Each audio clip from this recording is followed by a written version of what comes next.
आप सबका स्वागत है बैंक साथी यूट्यूब चैनल पर। आज जो हम डिस्कस करने वाले हैं वो डिस्कस करेंगे एसबीआई क्लर्क की जीए की स्ट्रेटेजी।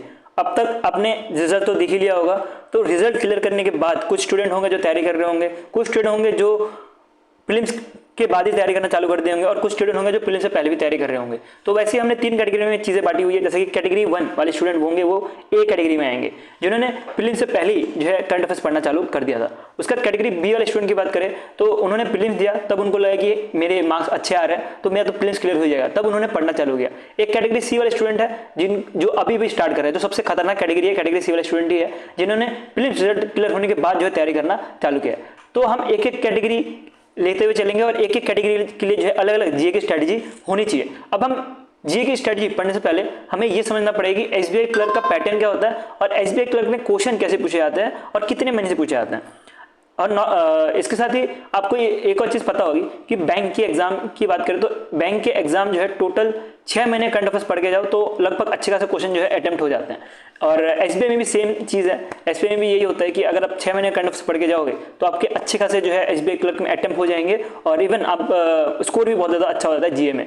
लेकिन कुछ चीज़ें हैं एसबीआई क्लर्क के बारे में जो कि दूसरे एग्जाम से अलग बनाता है। पहला तो एसबीआई क्लर्क की बात करें तो इसमें आपको स्टेटमेंट वाइज क्वेश्चन मिलते हैं ज़्यादा, ठीक है। तो इसमें जो आपको 50 क्वेश्चन मिलेंगे उसमें बहुत सारे जो आपको स्टेटमेंट बेस्ड क्वेश्चन भी मिलते हैं। और बात करें बाकी एग्जाम्स जैसे आईपीएस पीओ आईपीएस क्लर्क, वहाँ पे भी मिलते हैं बट उतना ज़्यादा नहीं मिल पाता, ठीक है। अब हर साल जो है पैटर्न चेंज होता रहता है। ये पिछले साल के हिसाब से बता रहा हूँ कि पिछले बार जो है पेपर अच्छा आया था और जहाँ पे आपको स्टेटमेंट वाइज क्वेश्चन पूछे गए थे। अब स्टेटमेंट बेस्ड क्वेश्चन पूछे गए थे और एग्जाम की बात करें तो ये हुआ था 25 फरवरी को, ठीक है। डेट याद रखना, 25 फरवरी को जो है एग्जाम हुआ था। और करंट अफेयर्स की बात करें तो पिछले साल जो करंट अफेयर्स पूछा गया था वो मोस्टली दिसंबर और जनवरी से पूछा गया था। टोटल 5 महीने से करंट अफेयर्स पूछे गए थे, लेकिन मोस्टली जो क्वेश्चन मिलेगा आपको जनवरी और दिसंबर से ही मिलेगा। इसका मतलब क्या हुआ कि इस साल भी 2 महीने से आएगा? नहीं, ऐसा नहीं है। इस साल भी ऐसा नहीं होगा कि 2 महीने से आएगा, बट इसको देखते हुए हमें स्ट्रेटजी बनानी पड़ेगी। ऐसा मैं क्यों बोल रहा हूँ आपको अब आगे समझ आएगा, ठीक है। तो अब बात करते हैं कैटेगरी सी वाले स्टूडेंट्स की, जो कि अभी रिजल्ट डिक्लेयर होने के बाद जो है तैयारी चालू कर रहे हैं। तो सबसे ज़्यादा डिफिकल्टी इनके लिए यही है कि अब जीए को कैसे कवर किया जाए। तो जीए को कवर करने के लिए आपके पास एक ही रामबाण है, वो है एग्जाम पीडीएफ। अब मैंने ऑलरेडी अल्टीमेट पीडीएफ प्रोवाइड किया हुआ है मेरे टेलीग्राम ग्रुप में, आप वहां से पढ़ सकते हो, जहां पे आपको माइंड मैपिंग कंटेंट मिल जाता है जो कि रिवीजन पॉइंट ऑफ व्यू से हेल्पफुल रहता है। तो आपको तो पहले एग्जाम पीडीएफ में ज़्यादा फोकस करना है। एग्जाम पीडीएफ के बाद आपको जो फोकस करना है वो 2 महीने फोकस करना है ज़्यादा से ज़्यादा। वो आपको मिलेगा जनवरी एंड देन फरवरी, ये 2 महीने जो है आपको पढ़ना है। उसके साथ बात करते हैं मार्च का भी आपको महीना कवर करते हुए चलना है, ठीक है। मार्च का कौन कौन से वीक आपको 2 वीक कवर करना है, फर्स्ट वीक और सेकंड वीक। फर्स्ट वीक और सेकंड वीक जरूर पढ़ लेना, ये बहुत ज़्यादा इंपॉर्टेंट है। और इसको पढ़ना कैसे है, इसको रिवर्स ऑर्डर में पढ़ना है। पहले आपको मार्च का करंट अफेयर्स पढ़ना है, उसके बाद आपको फेब का करंट अफेयर्स पढ़ना है, फिर आपको जनवरी का करंट अफेयर्स पढ़ना है। जितना ज़्यादा पढ़ सको उतना अच्छा है। पहले एग्जाम पीडीएफ खत्म करना है, उसके बाद जो है आपको ये सारी चीज़ें करनी है। और एक चीज़ याद रखना, कुछ हो या ना हो आपको नेशनल एंड बैंकिंग जरूर कवर करना है, ठीक है, क्योंकि यही से जो है सबसे ज़्यादा क्वेश्चन पूछा जाता है। और अगर आपने नेशनल और बैंकिंग भी कवर कर लेना अच्छे से, आपके आराम से 12 से 15 क्वेश्चन तो वही से आ जाएंगे। तो आपको इधर उधर घूमने की जरूरत नहीं है। अगर पिछले साल की तरह पेपर आया तो 2 महीने से ही करंट अफेयर्स आएगा, और 2 महीने से करंट अफेयर्स आ गया और वो भी नेशनल और बैंकिंग से आपको अराउंड 15 to 20 क्वेश्चन के आसपास मिल जाता है। तो आपका ज़्यादा से ज़्यादा जो है क्वेश्चंस कवर हो जाएंगे। इसके साथ जो है अपॉइंटमेंट जरूर कर लेना यार, अपॉइंटमेंट बहुत इजी रहता है रट्टा मारना, तो अपॉइंटमेंट कर लेना जो कि इजी रहता है। तो वो आपको कम से कम 2 से 3 क्वेश्चन और दे देगा, ठीक है, अपॉइंटमेंट भी। तो ऐसा नहीं है कि अगर सी कैटेगरी वाले स्टूडेंट अभी तैयारी करना चालू कर रहे हैं तो वो कम्पीट नहीं कर सकते जो पहले से ए कैटेगरी स्टूडेंट है उनसे। तो थोड़ा मुश्किल जरूर है बट नामुमकिन नहीं है। तो आपको ज़्यादा फोकस करना है कि आपको कम पढ़ना है लेकिन रिविजन ज़्यादा करना है, ठीक है। ज़्यादा फोकस करो नेशनल एंड बैंकिंग। उसके बाद अगर आपसे हो पाए, आपकी कैपेसिटी इतनी है कि मैं दूसरे मंथ भी पढ़ सकता हूं तो वो भी पढ़ सकते हो, लेकिन मेन फोकस अभी नेशनल बैंकिंग और अपॉइंटमेंट्स पे रहना चाहिए, जिसके आपके कम से कम 12 से 15 नंबर तो आ ही जाए, ठीक है। ये आपका ज्यादा से ज्यादा फोकस होना चाहिए। अब कुछ चीजें जैसे कि मैंने क्वेश्चंस की बात की, क्वेश्चन जो है थोड़े स्टेटमेंट वाइज क्वेश्चन आते हैं ना, तो अभी हमारा इधर जो यूट्यूब चैनल है यहाँ पे आपको 100+ सीरीज की एमसीक्यू सीरीज चल रही है, जिसमें हम हर दिन जो है 50 क्वेश्चन अपडेट कर देते हैं। तो अभी पार्ट 1, पार्ट 2, पार्ट 3 में जो है आपको थोड़ा इजी क्वेश्चन मिलेंगे, लेकिन अब टाइम आ चुका है, अब जो है स्टेटमेंट क्वेश्चन जो है अब आपको मिलना चालू हो जाएंगे, जो कि थोड़ा हाई लेवल वाले क्वेश्चन रहने वाले हैं, ठीक है। तो इसे आपको ध्यान देनी है। अब जो है पार्ट 4, पार्ट 5 यहाँ से आपको जो है हाई लेवल वाले क्वेश्चन मिलने चालू हो जाएंगे, जो कि एसबीआई क्लर्क के लिए बहुत रिलेवेंस रहने वाला है, ठीक है। तो ये सीरीज अगर आप देखना चाहो तो ये भी आप देख सकते हो, ये भी आपको बहुत ज़्यादा हेल्पफुल करेगा।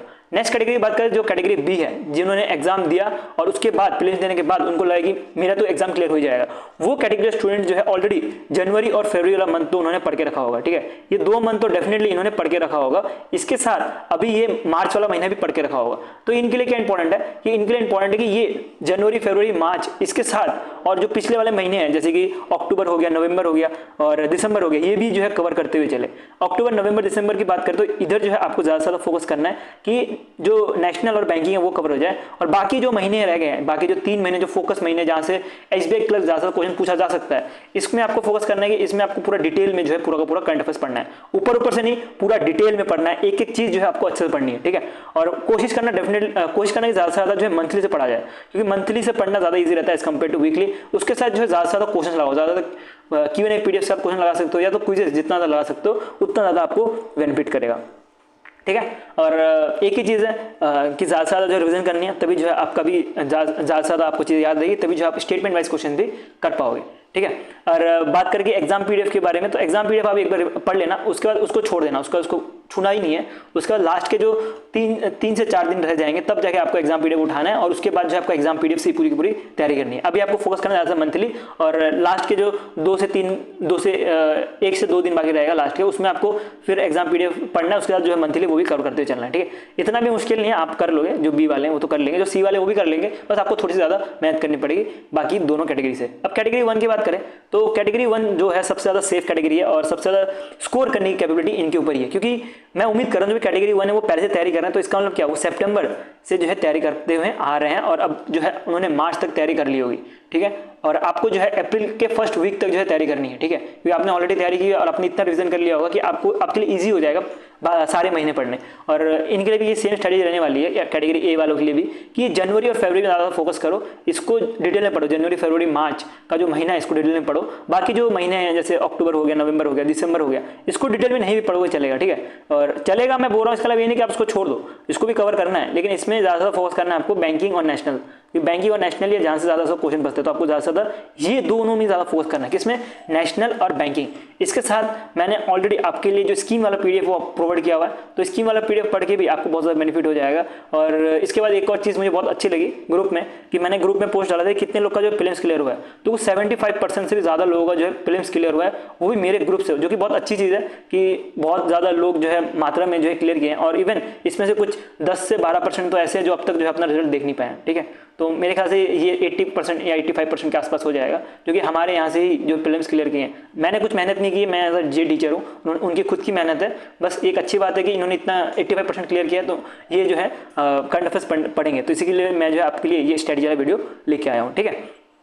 तो वीडियो अच्छा तो लाइक कर देना, और अगर आपकी कोई भी ओपिनियन हो कि इस चीज़ को ऐसे भी किया जा सकता है तो आप कमेंट सेक्शन में बता देना। अभी के लिए हम इतना रखते हैं। Thank you watching for this video.